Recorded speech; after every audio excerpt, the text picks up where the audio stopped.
find what you're passionate about, pursue it, and become good at least something.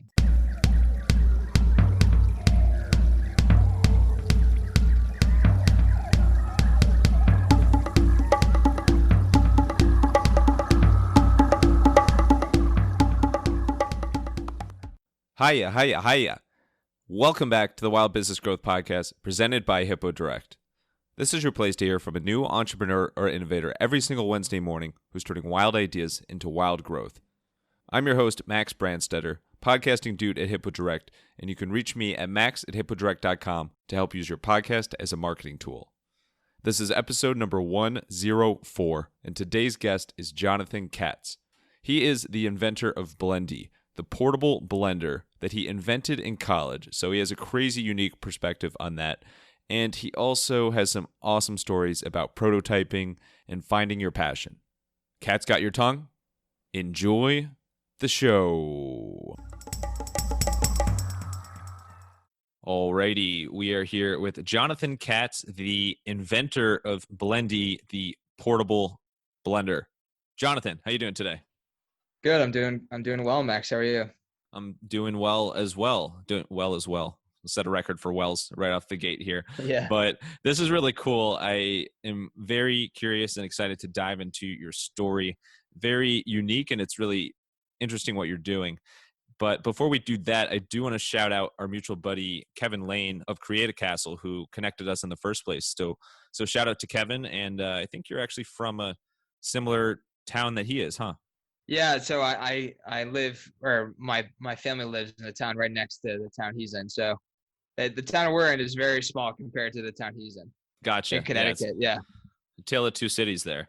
Basically, yeah. That's where the book came from. But Jonathan, you have created an amazing product in Blendy. You actually started it while you were in college. So I think back to when I was about to go to college. There's so much excitement both on the academic side and on the extracurricular side or the fun side. Did you have any sort of inclination that you wanted to invent a product or start a business while you were in college? No, not really. I went into Springfield College owning an eBay business, and I was doing just reselling. I was going to thrift shops and reselling. So I had that type of business background, I guess you could say. I was just trying to hustle, and I went in understanding that I wanted my life to be, centered around fitness, as I had competed naturally in bodybuilding. And I thought that physical therapy allowed me to not only make a healthy living, but also become a doctor. And that was something I guess I aspired to be. But I just wanted to help other people with their, with their health and their weight loss or muscle gain, whatever I could do, or rehabbing. So I thought it was the best route. And so you had that interest in the physical or bodybuilding space, I guess fitness space to begin with. Tell us a little bit about that bodybuilding background. When did you get started from a bodybuilding standpoint, and sort of what was your level of commitment there?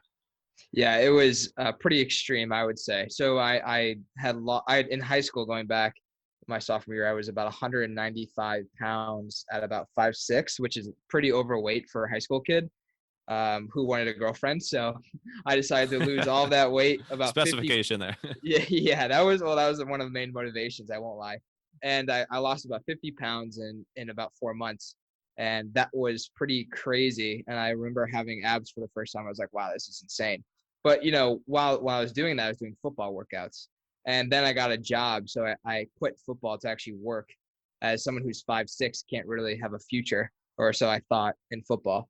So I took to basically working out at home.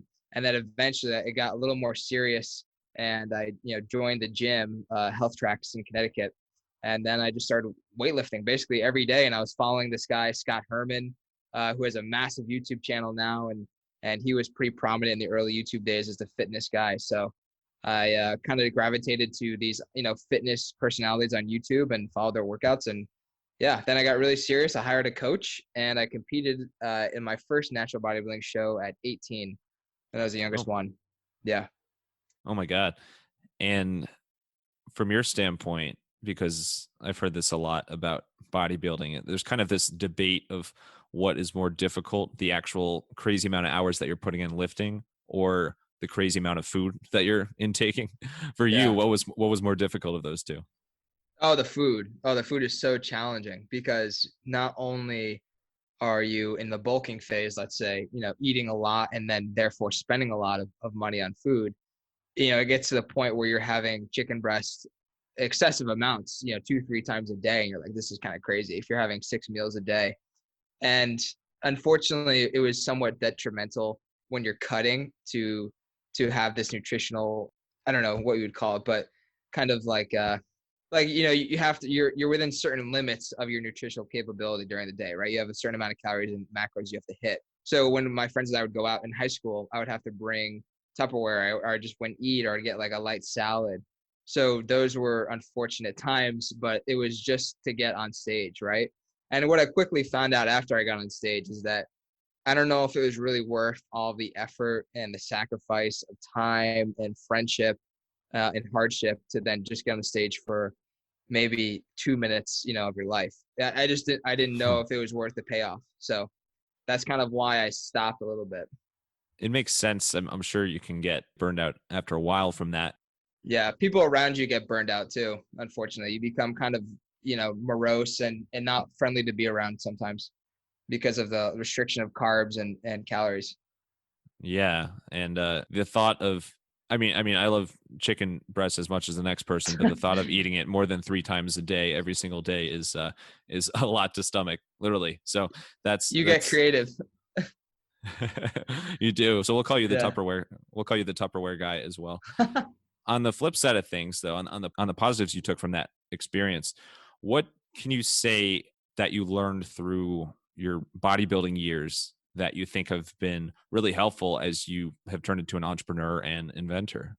Lots of actionable items for sure. I do I look at football and I look at bodybuilding as kind of in the same realm because of the commitment I was dedicating myself to. But especially bodybuilding, the fact that you have to set a number of, let's just say, reps, right? You have to hit during the day. You have to eat XYZ amount of calories, XYZ amount of carbs, fats, proteins. And you have to be hitting, you have to be making sure you're doing it. It's kind of a process. Every day, you're doing these goals.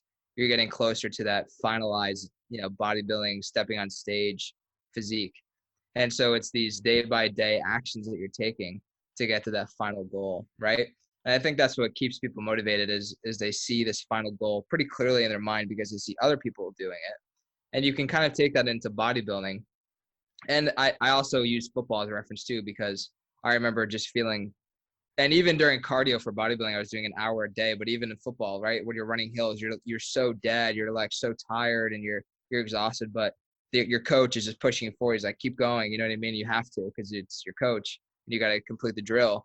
And I kind of look at that like entrepreneurship, because there are many nights that you will not want to work. You're very tired and you kind of just have to push yourself and will yourself to get there. As you know, that completing these steps tonight will help you bring you, to your ultimate goal, whatever that may be. That's a wonderful way to put it. I think it does translate very well. But as an entrepreneur, the minute you step out and become an entrepreneur, all of a sudden somebody else isn't your coach. You're your own coach. How Yeah. has that transition been? Yeah, that's the bodybuilding aspect for sure. I did have a coach in bodybuilding, but they're not there every day at the gym with you. They can't be with you 24/7 telling you, "Oh, don't eat that cookie," or don't eat that piece of bread, right? You have to just have that accountability for yourself. And I think that's a factor that comes into entrepreneurship. If you're not holding yourself accountable and you're saying, "Oh, I'll do 30 emails, sales emails a day," and then you only do 20, well, you're kind of letting yourself down and you have no one else but you that's letting yourself down. So you have to understand that. Let's get to Blendy. Where did this idea for Blendy come about? Sure. So that was still, I was still wanting to compete during then. And I think I was in a bulking phase back then. But anyways, I was at the I mean, gym. who wasn't? Yeah. Now my life in quarantine is all about bulking. When I was at the gym, obviously I had a good workout. And after all these workouts I was having, I had to have my protein shake. There's a lot of people don't know this, but there's a 15-minute optimal window post workout that you're supposed to get in, nutrients of some sort. And the ideal way to get the reaction faster is you combine sugar with like a Gatorade, let's say, with a protein powder. And you'd Really? be surprised how much weight you gain by doing that, but you get pretty ripped. Like you get insane muscle mass, because what the sugar does in the Gatorade is it elicits insulin. So this insulin response fires up your body, and it goes to work immediately carrying these proteins, which you just put in, to repairing your muscle almost immediately. And especially if you have a whey protein that's, perfectly blended and it's fast acting, then the molecule is already cut up by the blender, which is why I think the Blendy is so useful. And then it helps just absorb your body helps absorb the proteins faster into your body. So that's the premise of wanting to get into protein shake after the workout. And I knew that by having these clumpy protein shakes in my shaker bottle and just shaking it up and not wanting to drink it because I was eating it, not only was it not a good drinking experience, but also I realized that the contents were not blended perfectly. So I was like, how long is this taking to digest? And I really wanted to be optimal and how, and efficient and everything in all the processes that were going on. Right. So I said, okay, what can I do? And I just figured out, is there anything that mixes this up with a battery? And yeah, it turns out there actually was. There was a product that had plastic oscillating stirrers. And so I bought that for $40 and, brought it to the gym, and it lasted a week, and I dropped it by accident about 5 feet and it broke. It just shattered. So Oh no. I was kind of back to the drawing board. I did a little bit of market research, and I said, oh, wow, there's nothing that's a true blender. There's nothing with stainless steel blades. So can we do that? And that's kind of where my mind sparked. To your knowledge, are you the only entrepreneur that has created something to go up against something that is just clumping together? I don't know, actually. Probably not. No, probably not. Because there's In the probably a clumping lot of, industry. yeah, yeah. But you've clearly done your research. You know a lot about the science behind why it is so essential to have protein shakes or whatever you're consuming right after your workout, and why this is a real solution that you can offer and come up with. So you had the idea. What did the next steps look like? Because I think that's a extremely difficult jump to go from idea to actually putting this to the drawing board and starting to come up with prototypes and whatever else you did in the early days. Yeah, so my immediate thought was, okay, I probably need an engineer because I have no idea how to even construct something like this. And Springfield College, where I went, was unfortunate because they didn't really have I don't even think they had an engineering program, to be honest. So that was kind of a loss for me. So what I did was I went on Upwork.com, and Upwork is I call that more premium Fiverr.com. You can find freelancers Yeah. and gigs, and I loved it. I thought it was a really good platform. And you put your job out there. I said, create 3D CAD drawings of a portable blender. And I remember I had so much interest. It was kind of crazy. And this one guy was so flattering. He actually made a YouTube video explaining, exactly what he would do, why he's a good candidate. I was like, all right, you're hired. And Oh so my I paid God. him. Yeah, it was like for a freshman in college, it was really flattering. YouTube been dying to you. Yes, I didn't know that was a thing. So Who that's knows? interesting. Yeah, so I hired him, and he did a really, really good job, way over $100 worth of CAD drawings, and that was kind of the first step. And then I remember that summer, because I was in April, I remember, and then that summer, back home, I read this book called Think and Grow Rich, and it just changed my mindset, I think, on life Oh yeah. completely. Yeah. Napoleon Hill, right? Yes. Yep. Many previous guests on the show have talked about that as well. Yeah, and it goes into detail. Says, look, once you learn what we're talking about here, you actually don't even have to read further. And so I think I got maybe 200 pages in. I was like, okay, I get it. It's all about mindset. You have to envision what you want to see and to achieve. Back to being your own coach again. Yeah. At what moment did it click for you that, hey, this can actually become my business? This isn't just something I'm toying around with. Yeah. So I would say the first prototype was really cool, but I don't even know if that was when I thought that, to be honest. So I would probably go further in the process when the UMass engineers, one group of them, I was managing two different groups, and they took a blender bottle basically, which is what I was using in the gym to shake it up, which is now my mortal enemy. But they took a blender bottle, they cut out the bottom, and they made this other base basically for it that stirred up into the bottom that had blades. So when you push the button, it would spin. And I remember like the blender bottle obviously is optimal for drinking and everything. So I thought it was so cool. And that's when I was like, wow, this is legit. And I remember I actually put ice into it. I was like, can I test this? And they're like, yeah, sure, it's yours. And it like crushed it so easy. I was like, what the heck? Like I was like blown away. So that was when I thought that this is really, really doable. And now it's just all about finding manufacturing. That's amazing to think about. Can you describe it in words? If you take yourself back to that exact moment where you saw this thing that you had sort of quickly mocked up, and then now you see it turn into an actual product. What was that like? Yeah, that was pretty amazing. I do remember dreaming of on Microsoft Paint, the original drawing. And it kind of came full circle because I do remember thinking, what would this actually look like in my hands? And then to see it in my hands, I was in my car actually in one of the engineers' driveways at their house. And I was like, I literally have this in my possession now. Like this is real. This is tangible. I can use this exactly how I intended. And that's pretty incredible.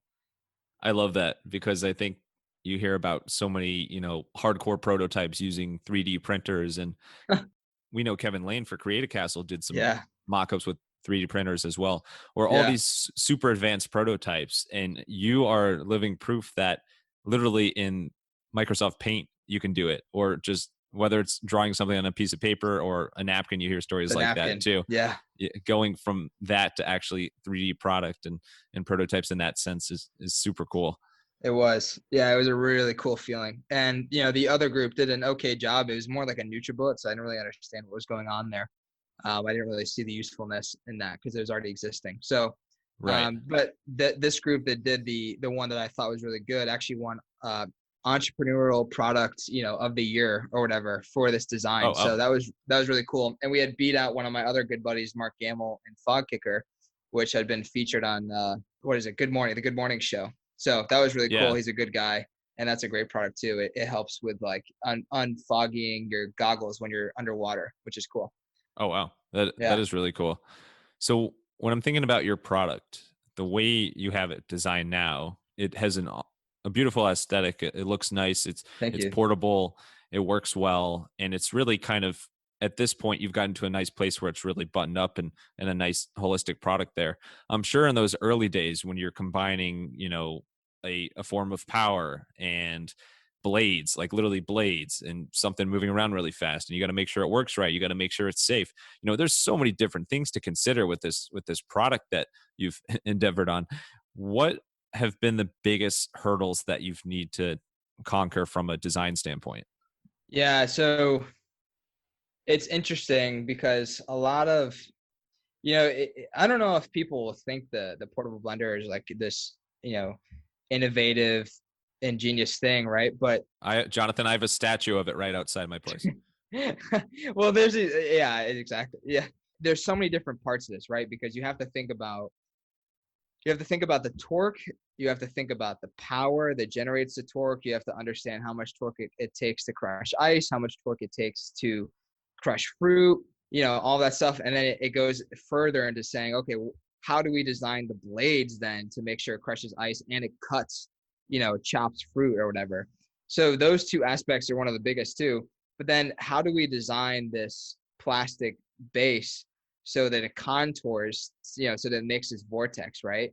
And so it's optimal for cutting. And there's all these different aspects and parts to go into they're pretty complex and that I knew nothing about until these engineers really brought it to my attention after they had studied some other products. And that was one of the most interesting things. And, I was lucky enough to only have to pay $750 for both prototypes and all of this research. Oh my God. Yeah. I got off very, That very is lucky. lots and lots of bang for your buck. Yeah. What part of your product inventing journey so far, besides the actual engineering of the product, do you think has been the most challenging, and why is that? I would say the manufacturing process was a bit challenging. To find the actual manufacturer was somewhat easy, but it's basically just a Google search away pretty much. I don't think people understand that, but you just have to find the right one that can combine all of the parts that you need and basically adhere to the guidelines set for the manufacturable product. And I went through many different types. I mean, I went through, I think, about 4 different prototypes before we got to the final product. And the latest, before the final one you see now, the one before that, we had used glass. And I was coming back from the gym, and I remember it fell on my backpack, and it broke, obviously, because it was glass. So I learned very quickly that people are going to be probably returning this a lot if it was glass. So we either had to come up with an additional product like a rubber sleeve, or we just went with BPA free, food grade plastic, which is, I thought that it was cheaper anyways, quite honestly. And that was another thing. The only thing I did wish I could have done was make the body stainless steel, but instead we had to use food grade plastic. So that was unfortunate, but stainless steel is very, very expensive. Oh, it sounds like it. At least it's Yeah. stainless. You mentioned Google searching. I kind of get a little chuckle out of that because I find that in my own experience. There's so many times that I feel like I'll be stuck on something, and then it will take me so long to remember. Oh my God! Like the internet has answers for literally everything. Like literally, you should always start with Googling because there are plenty of resources on there. 100%. And we even had Will Shorts on the podcast back in episode 97. He's the crossword editor for the New York Times. So basically same exact story as you. No, I'm just kidding. But like it was really interesting hearing his backstory. And even from his standpoint, there were certain questions where his answer was basically, if you're trying to learn how to do this or learn how to solve this or what, I would literally start with YouTube and just search for a video about how to do this. And like he's applied that to so many different things. And so the same thing applies to the startup world as well. Yeah, I and going past this process, I've used YouTube. I mean, that's school. When I transitioned to business and marketing at Springfield, I guess I'm not sure if it's just a program, but it taught me nothing compared to what I learned on YouTube. What I learned on YouTube was just so much more applicable in terms of Facebook ads, marketing, branding, just stuff like that. You got the YouTube degree, the honorary YouTube degree. Yeah, there's so like right now, for example, I'm converting to Shopify. So I'm watching this 2-hour long Shopify video tutorial on this guy going through, step by step, like this is what your landing page should look like. And of course there's multiple opinions, right? But it's just a start. And you can become good at landing pages. You become good at product pages. You can become good at product descriptions. And there's multiple videos on each one of these topics. So clearly e-commerce is a major distribution player for you. How much Yeah. are you banking on selling via e-commerce and through your website versus actually seeking more brick and mortar locations? Yeah, so it's been interesting. As we've gotten onto fair.com, which I just got an order today actually from a boutique store. So that was one area. Yeah, thanks. That was pretty cool to come in. And that's, those are usually pretty big orders, and we're getting pretty low in inventory now. So it's getting a little scary here. But going forward with this kind of model, we've been traditionally 100% e-commerce and maybe 1 to 2% brick and mortar whenever I wanted to pursue something. But some people have to understand is that e-commerce is good because I can just put up a Facebook post or an Instagram post and say, okay, the Blendy's on sale today for Father's Day, use code FATHER, right? And then people will be like, oh, sick, I'll buy it right now. And then boom, I just, the Squarespace order comes through and I just ship it out. Whereas brick and mortar, no one's going to follow me on my personal page that's a brick and mortar store. That's just not going to happen. So that one you have to seek out, and there's time involved. So then you have to do time, opportunity costs and like all of that. And what I learned by doing sales at Datadog, which is my first job, was that you have to create templates, sales templates, and then you have to build out an email list and find different retailers. So what I've been doing now the past month is I've been building out my email list, doing different, they're called touches. Like touch 1 is email, touch 2 follow-up email, touch 3 call, touch 4 maybe shoot them something on LinkedIn if they're like a buyer, let's say QVC or like a Brookstone, right? So doing those types of steps and having that that thought process is how you get into brick and mortar stores. And it's through using websites like fair.com, like Tundra, like there I just found another one, it's like a boutique wholesaler website. So there are so many specific websites that will get you into connected to store owners. So it's been interesting. it's quite the different route compared to the traditional brick and mortar, It but just it takes more does that. time for brick and mortar. Absolutely. More time, more physical things you have to worry about firsthand. But you're clearly in the weeds on the growing the attention and your customer list. You mentioned your list of emails. You're clearly in the weeds with that as far as making sure you know all the different touch points. So that's extremely crucial. Email list can be the secret sauce there, really, as far as growing the interest and your loyal customers there. What people have to understand is that when you're getting on multiple websites, either e-commerce, let's say like, we've been on Touch of Modern, Brookstone, right? And negotiating with other ones, those prices have to be all consistent. So if my price on my website is $49, but Touch of Modern sells it for $59 right now, well, why would they buy from Touch of Modern? They would come to my website. And so when you start doing stuff like that as an entrepreneur, they will not work with you. And the same goes for retail. When retail sees that you're undercutting them and you're selling for $30 and they're selling it for $40, they're going to be like, what the heck? You know what I mean?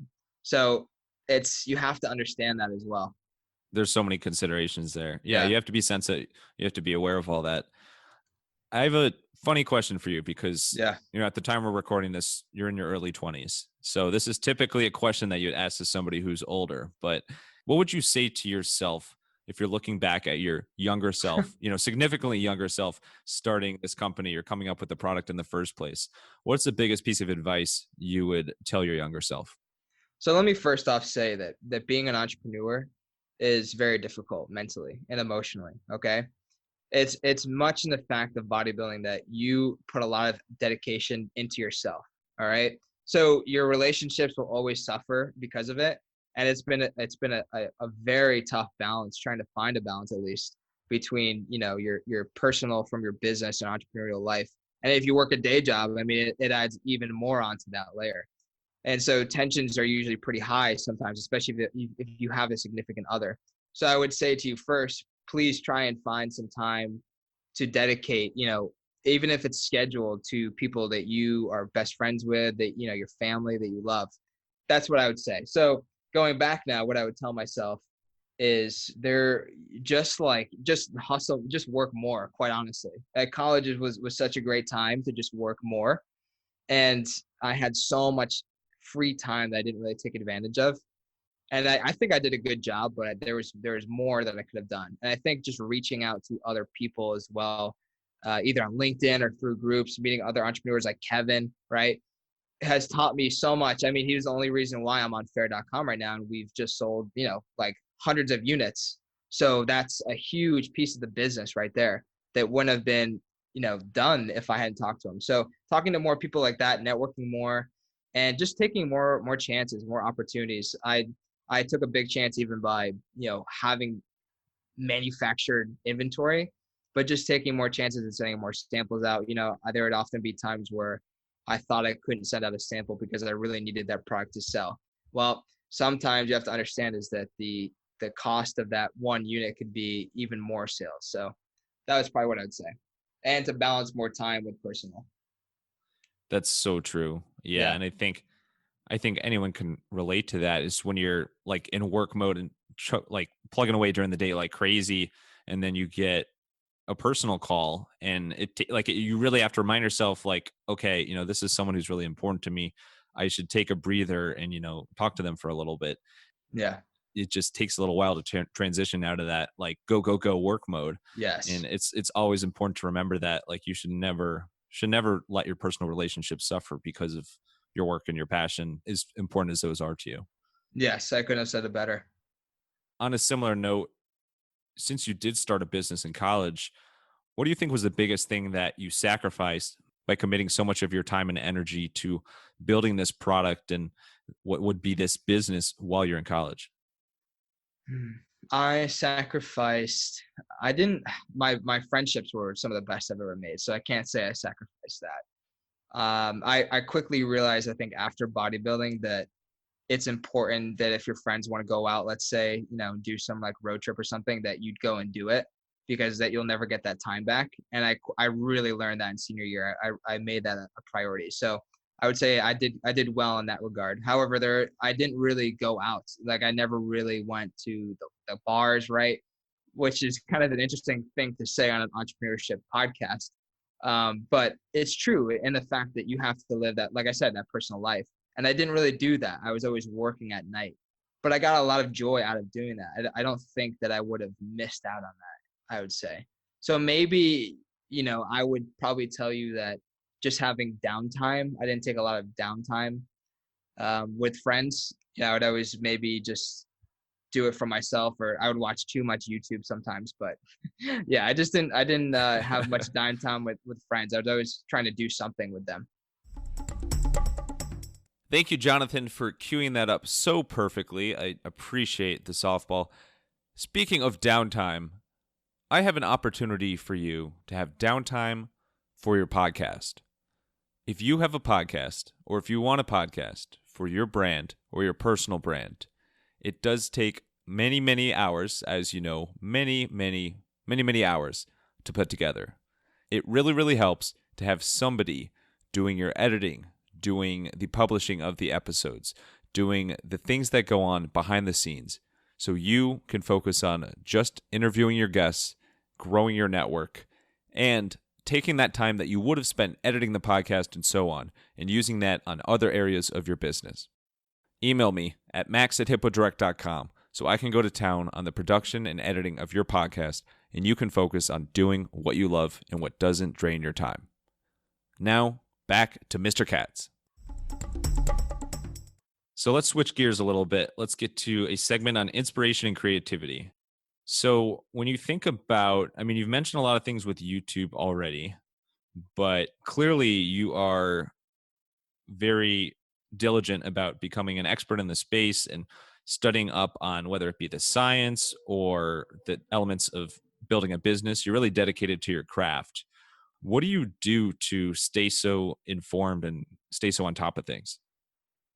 Yeah, I that's a constant battle, I would say. There's always so much going on, especially, I'll give you a perfect example, Instagram, right? I remember even last year, in the winter, you could turn on a follow liker for you to follow 200 people and then unfollow 200 people 2 days later, right? Or Oh my like God. 500, yeah. right? And The so follow, unfollow. Yeah.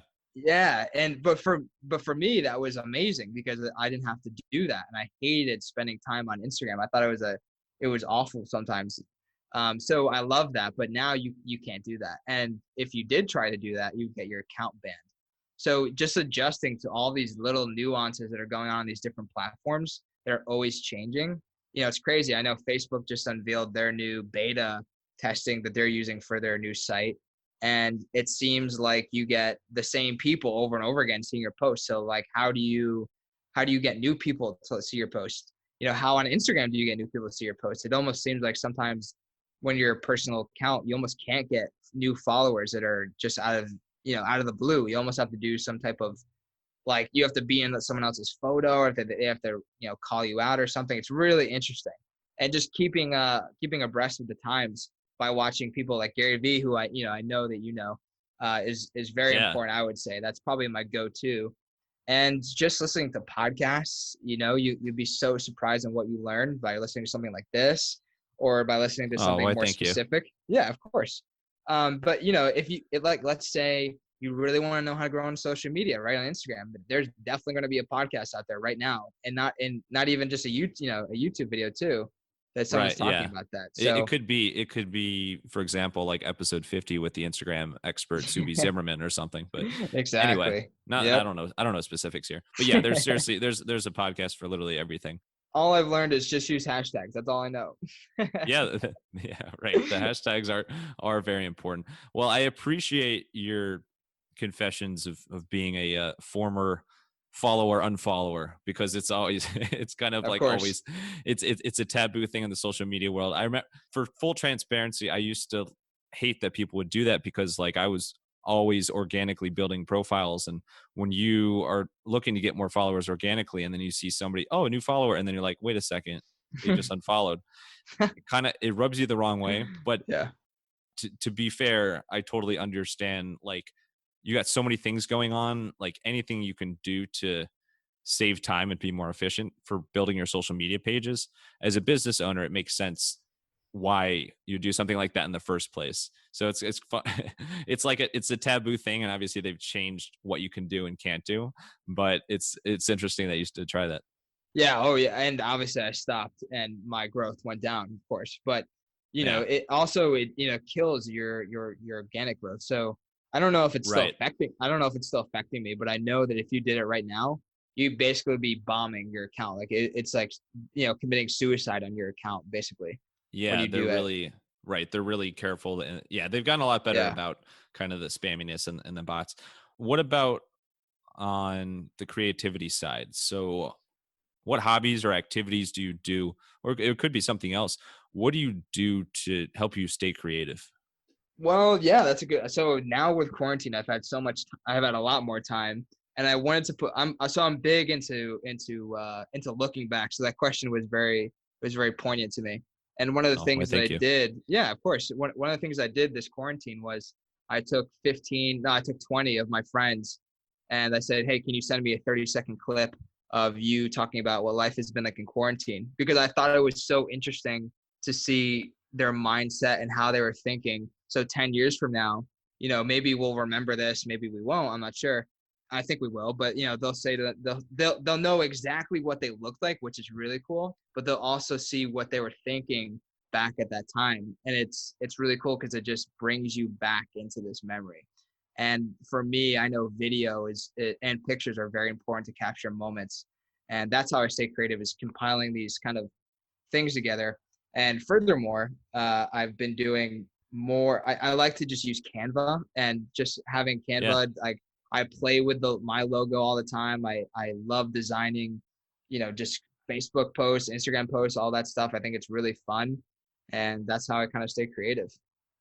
not that you're not at an early age, but when you think back to an early age, were you always interested in sort of capturing moments like that? Like whether it be through pictures or videos or just having things to reflect and look back on to a certain time like that? Because that's a really cool and genuine thing you're talking about.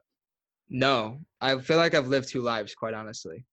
I feel like my whole mindset changed after I did my first bodybuilding show. And it's because of personal things that happened with a death in my family. But I think once that happened, I kind of quickly realized that, one, you really have to capture the moments of life, and two, you really have to cherish your time with people. And that's why I keep harping upon this thing, is that really appreciate who you have around you, because it could end, tomorrow, right? I mean, especially with coronavirus, but God willing, it doesn't. But to capture these moments with them, and to enjoy the time you spend with them, is so important. However, was I creative in my early life? Actually, yes, I was. I used to build. It was just really interesting, but I used to build model ships out of popsicle sticks. It was really weird. Really? I was gonna Yeah, guess that. No, I yeah, wasn't, yeah, but right. And I used to just take hot glue, with some popsicle sticks, and I used to oh my just make god. ships, I totally forgot about the popsicle sticks arts and craft. Yeah, that was such a big thing. You sound like an expert in it. yeah, right. And that's what I did, and I loved it. And then I also would build, when I was a really kid, I would build like buildings with cubes and stuff like that. So that's, and Legos and stuff. I guess that kind of part, creates creativity in someone who's young.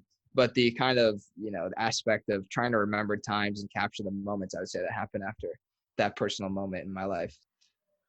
Well, I appreciate you sharing that. It's you're very in touch with yourself, and you're very in touch with what drives you, and just to be conscious or cognizant. I guess those both work of of what's around, and capture those moments. So it's neat you did that. Yeah, thank you. I appreciate that. I've lately been fascinated with trying to find, like, I've been studying a lot of. I watched The Last Dance with Michael Jordan, and I've been Yeah. studying a lot of Kobe Bryant, right? And I've been just fascinated with their mindsets and studying that and what really motivated them to get to where they were, to become so great. So that's been something I've been doing lately too. I love it. Yeah, his legacy will never go away, and there's always things to learn there. Oh yeah. So let's get to a fan favorite segment called the Wild Business Shout Out of the Week. The wild business shout out of the week. Wild business shout out of the week. So this is where we talk about a marketing campaign that caught our attention, something really cool, clever, creative. And there's something relating to Barstool and a certain beverage that caught your Yes. attention. You mind sharing that? Yeah. So in quarantine as well, I've been a huge Barstool fan. I've really captured that, that story. I think it's really cool with Dave Portnoy. And he's literally 20 minutes where he founded Barstool away from me in Boston. So Really? Oh, no way. yeah, it's right in Milton, Mass. It's like right outside Boston. It's really I cool. didn't know he was from Boston. No, I'm just kidding. Yeah, right. Yeah, with his accent and everything. But he partnered up with this alcoholic. I think it's vodka soda or vodka seltzers. Yeah, vodka seltzers. And it's called High Noon. And Oh, now yeah, he yeah. does. Yeah, yeah. Long story short, they basically sold in 1 month more than they sold in a year. And how they did it was he would post every day at 12 o'clock noon, and they would call it like high noon time or something. And now he's in Florida. He's all sunburnt, right? He's posting with a high noon. He's like, he sounds almost drunk. It's actually kind of funny, but he's like, Corona this, right? Or what's going on. So he basically talks about what's going on, and then he infuses it with drinking the high noon. So it's kind of this organic marketing, and it's obviously worked for them. It's done wonders for them. So it's been really cool to see. Every day he posts. I can't even imagine the money he's getting or the equity he's getting from that deal. It must be insane. It's got to be. And I have to commend them because they partner with somebody who is quite the personality and has such a great influence, and also Yeah. such an incredible business story that they needed to partner with somebody like that. I feel like, to break through and kind of break out in this hard seltzer space, because it becomes increasingly competitive. I think, there's so much debate about which ones are better. It seems like White Claw is by far the most prominent one. And my girlfriend Dana will tell you that she is like black cherry White Claw, like till death. Like, there's some diehard fans out there. I know my cousins, my brother, like truly every now and then too. And then you got Bud Light launching their seltzer. You've got, oh my God, what's it? Like Natty Light has their seltzer. It just doesn't end with all the seltzers. It's such a growing and in competitive space, and the fact they were able to break through with messaging like that is very clever. So that's a phenomenal example. I'm curious on the Dave Portnoy side, because he's a hell of a business story in himself. What is it you like about him besides being close to you geographically, like your hometown? What do you like about his, like, the business side of his story the most, that you find it most inspiring? Yeah, so I've basically taken from kind of his playbook and posting as much as I can in terms of my story. And it's been instrumental in posting what I call Blendy Biz episodes, where I do every Friday. I took a break because of the current situation of the world. I didn't think it was Yeah, about yeah, of me. So course. I thought I was careful to do so. So, but every Friday I film exactly, to a T, somewhat too honestly, what happened during that week for Blendy, good and bad. And it just helps me understand. And it's kind of like what I just said, it tells the story, but it also helps me go back in time when I want to see exactly at what moment I was at this step, right? So it paints a picture for an entrepreneur and myself to say, oh, that's where I was doing this, and it's really cool. And that's what he did, I think, pretty well. He would blog every day. He was a content king. And when you create so much content, it's like almost impossible not to get more people to be fans of you. And Right. another thing is, he's a very controversial person. I mean, he's very controversial, but what happens is when you're doing something like that, I'm not saying I'm going to do that, but what I am saying is that he was always open and honest with how he felt, and he got more fans because of that. And I really saw that, and I really wanted to take that into my own and make it my own too. As you're saying, you've kind of allowed that same mentality to help you paint your picture. And I'm going to coin this for you. You're painting your own protein picture. You're painting your protein shake picture. That's right. We'll throw blender in there as well. Blendy. Yeah. So I like to say, Blendy has an I at the end, so it's BLENDi, right? Blendy. And Yeah. you put the I in Blendy because not only are you using it, of course, right? But you also, I feel like life is a blend of all your favorite things, just as a shake would do. So Blendy is just another aspect of your life. I'm all for the metaphor. I can blend behind that. I can get, yeah, What I can we'll blend roll with behind it. that. We'll Yeah. blend with it.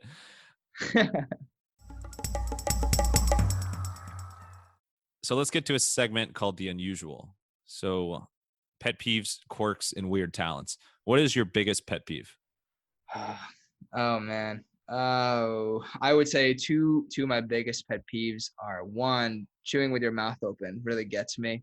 Oh, sorry. And yeah, and then two is, I always hold the door, and when people don't say thank you, I get really upset. I say, "Oh, you're welcome." I'm very petty like that. Mm. So yeah, those are two of my biggest ones. Not even the door example, but there's plenty. Like, I'm surprised. Like, you think everybody would be raised to say like thank you when it's like thank you when like thank yous are deserved and have polite Yeah, manners. Like I feel like everybody should like have that as you should just be kind to people in general. Like that's the thing. It's amazing when like you see somebody out in public and they're just like not appreciative for like something nice you did. It's I totally feel you on that. yeah. How about quirks? So what's something that is maybe a little quirky about your personality that maybe family or a friend has called you out on, that it's about your personality, but it's true to who you are? Oh, that's a good question. Thank you. Um, yeah, let me Thank you. think Thank about you that very one. much. Oh, okay. Yeah, I have two actually. Oh, there we go. I like the two answers for each. I Yeah, can roll with it. one I say the number three. I say it three like that, and that's, people are like, "What? Why are you saying it like that?" I have no clue. Wait, Um, three. Wait, can you give yeah, it? Can you say it again? yeah, three. I don't know if you can hear it in the mic, but I like add this weird thing To on the me, R. it sounds pretty standard, but oh wait, is there like a rolling R in there? Yeah, Oh, I think so. So I say all right. three, I'm jealous. I three. can't do any sort of Yeah. rolling R. I don't know why I do it, but I do it. When you And say then trace, is there? trace. Yes, there is. Oh, okay, interesting. Yeah. I think maybe you're not human. Yeah. um, and then the second one is, whenever I get stressed, I touch my eyebrows a lot. I don't know why. So that's one Oh, too. oh my I'm a God, big that's eyebrow toucher. we had a guest, Marty Romances. He's a very talented futuristic designer for like video effects and those like movies like Guardians of the Galaxy and that. We had him back on episode 95, and actually in the same exact segment he was like, I'm playing with my eyebrows right now. I don't know why. I just keep doing with it. And so Yeah. obviously he was very stressed in the interview then as well. Yeah, yeah. And it's funny because your eyebrows show it that you're like touching it, like hair goes away. I remember when I Yeah, was I was taking some acne medication, and I had it got to the point where I had like 3 or 4 hairs on my eyebrow. It was oh really wow. weird. Yeah. I don't know why I was Mm. doing that, but yeah. And then in addition to the eyebrow plucking, Yes. Yeah. weird talents. So I'm not going to let you say bodybuilding, but what's something that is maybe a more unique or kind of niche talent, that something that you're just really, really good at, but it doesn't have any effect on your business? So it could be something tiny, like it could be something around the house. It could be like a memory trick. Is there anything you can think of, like little things like that? I don't, oh man. I would say that one trick I do that might be unique to me. I don't know if it's unique to me, but I'm pretty good at taking a mental snapshot in my head of a image or something. So if there's an image in a book clearly drawn out, I can almost transfer that into, like, let's say, a testing situation, and I can see it pretty visibly in my head. So that's pretty cool. I That love that I is, can do that. I think, yeah, now I'm absolutely positive that you are a robot. And then when I was a kid, I always used to walk on my tippy toes. So I have like amazing calves now, which is cool. Not to brag, but Not to brag, look at the no. tree trunks on that guy. Yeah. Wow, it's a good way to keep the calves in shape. Yes, that's right. And it's also, when you're very small, it helps. I guess I always knew from an early age I'd be pretty small. So, But your calves would not be. but my calves would not be. That's right. All right, so let's wrap up with some rapid fire Q&A. You ready for it? I'm stoked. I'm stoked as well. I think that's the first stoked on this podcast. That's All right, sick. let's get dude, where's my car? Yeah. Let's get wild. What is your favorite lift or favorite exercise to do of all time? Oh, I like shrugs. Yeah. I Mm. think shrugs are sick because They show all of your arm veins, your traps look good, it feels good. It's really cool. And bicep curls. My biceps I think are pretty good too. So I like bicep curls. Your biceps are stoked, man. Yes, yeah. What is your favorite flavor of protein shake? Ooh, birthday cake. Anything is amazing. Birthday cake protein bars, birthday cake Oh, protein. Yeah. Ice cream is insane at Cold Stone. Oh my God. what is your favorite Halloween costume you ever wore as a kid? Ooh. So, okay. I actually liked the one I had this year. I was Mr. Monopoly Man. I thought I did a Oh, fantastic job with it. that's Yeah. great. I have this poster in my room and it says greed is good. It's kind of funny. It has a Monopoly Man on it. It's really cool. I liked it. I'm not sure your thoughts on skydiving, but if you were skydiving and you could skydive over any part of the world, like any city, any country, it could be in the middle of the ocean, whatever you want, where would you want to do that and why? I'd probably skydive over the Grand Tetons in Wyoming because I want to move to Wyoming one day and have a ranch and just live there for the rest of my life. There you go. That's like the pretty close to the Phil Jackson life. That is actually, yeah, you're right. That's funny. I have a question for you. So what is your favorite, what quote do you live by? Do you have a personal motto? What do you have? Do you live by something? So I don't have a personal motto. I do enjoy looking at quotes, but I'm terrible at memorizing quotes. But I would say, since you mentioned Gary Vee earlier, something he said, years ago now, but has always stuck with me, that I think is so powerful in just a few words. And you've probably seen this video. Somebody said, like, can you give us an inspiring message in just a few words? And he said, "You're gonna die." And that, like, sound, obviously it's extremely morbid, it's brutal, like, it, not everybody's going to like that. Actually, probably a lot of people won't like that, but the point of that message is saying, look, like, we can't take time for granted. Like, you never know how long you're going to be here, and, like, the more you just kind of keep putting things off, or not cashing in on your passion, and not truly doing the things you want, you're just doing a disservice to yourself.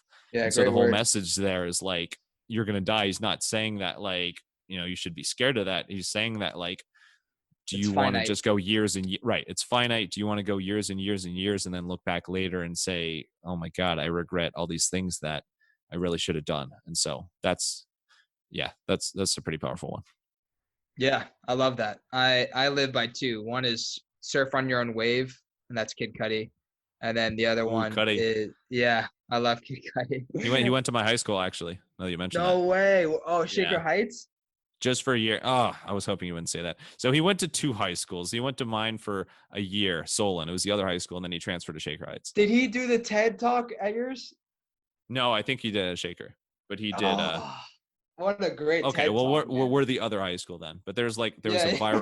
there was a photo that went viral on Twitter a while back of a student from Solon, my hometown, who, when you get your books in school, especially in high school, and then, like, inside the inside cover, it was like the names of everybody who's on there. Like Yeah. Kid Cudi, Scott Mescady's name was on there, and he, like, retweeted it, and we was like, oh, no way. So that's very cool. That's so cool. Man, I So am such a there's our big Kid fan. Cudi TED Talk. Yeah. You have to, if you haven't listened to that TED Talk, it's fantastic. Yeah. I watch it, I think, multiple times a year, quite honestly. But I've been a fan since sixth grade, and I love that guy, man. He's gotten me through a lot of the good stuff. So Yeah, absolutely. I'm with you. yeah. And then you said you had a second one, right? Yeah, attack each day with an enthusiasm unknown to mankind. And that's your favorite person up in the north. If you can guess who that is. You. No. My motto is attacking each day, but I took it from someone who you probably deeply hate, and he's in the north. It's that team up north. Actually, I know who it is. I know who it is from prep for this. So I kind of cheated. So you can just share who it is. Damn. Jim Harbaugh. Yeah. Okay. We'll Yep. edit that part out. All right. Well, well, Jonathan, thank you so much for coming on and sharing your story and your amazing journey with Blendy that is early on, and also, you've done a lot already, and it's very exciting. So thanks for sharing your wisdom and also the personal side of things as well. Where's the best place for people to connect with you and to purchase a Blendy? Yeah, sure. Thank you. So the best place to connect with me is on Instagram, and that's JONKATZ 96. So that's John Katz 96. And then you can also follow the Blendy page, which is Blendy Blender. And you can also go to the website, blendyblender.com. And that's Blendy with an I. Perfect. BLENDi, and the I is meaningful. Yes. And last thing here, final thoughts. It could be a quote. Actually, let's not do a quote because we've covered quotes, but it could just be a line or just some final thoughts, some parting words of wisdom to send us off here. Stage is yours. Take it away. Yeah. So I would say, let's take, for example, quarantine, right? If people didn't take the opportunity with extra time to do what they loved and what their passion was, or to find a new passion, then you're just going through life kind of carelessly. I think you really have to take opportunities such as a quarantine like event, that's basically, I saw it as a grace from God. It's like this, it was insane to even have 3 months at home, right? And I used every day to the benefit of Blendy and the business and furthering myself. So I would implore you to really take this time each day to find what you're passionate about, pursue it, and become good at least something. Be the expert in at least something, and you'll be doing very well in life, I would imagine. That is something. Thank you, Jonathan Katz, Mr. Katz, for sharing your story and inventions and life lessons. And thank you, wild listeners, for tuning in to another episode. If you want to hear more wild stories like this one, make sure to subscribe to this podcast on your favorite app and leave us a 5-star review on Apple Podcasts. You can also check us out on Good Pods, where you can find all the podcasts your friends, family, and all your favorite people, and maybe even not so favorite people, are listening to. You can check out everything Hippo Direct has to offer at hippodirect.com, and you can also connect with us on social media at the handles Hippo Direct and Max Branstetter. Until next time, let your business run wild. Bring on the bongos!